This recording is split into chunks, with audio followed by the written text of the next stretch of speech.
राधे राधे प्रणाम। मैं पूनम अपने YouTube चैनल पूनम सरिता संगीत में आप सबका तहे दिल से स्वागत करती हूँ और आप सबके लिए ईश्वर से मंगल कामना करती हूँ।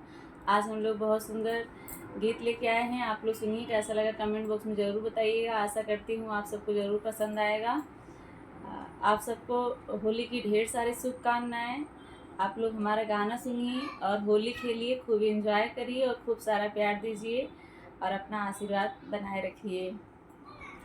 रंग बरसे भीगे चुनर वाली, रंग बरसे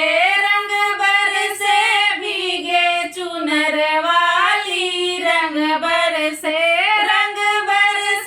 भीगे चुनर वाली, रंग बरसे सोने की थाली में जेवना परोसे, सोने की थाली में जेवना परोसे, जेवना परोसे, हाँ जेवना परोसे, जेवना परोसे, हाँ जेवना परोसे। अरे खाई गोरी के यार बलम तर से, रंग बरसे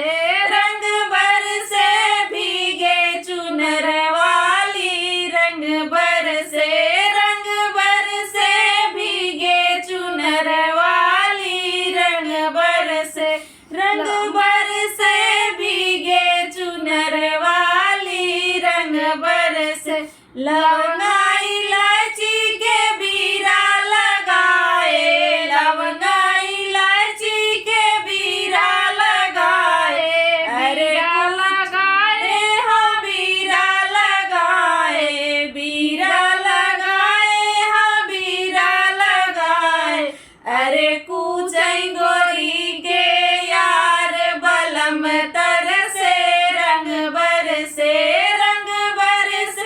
भीगे चुनर वाली, रंग बरसे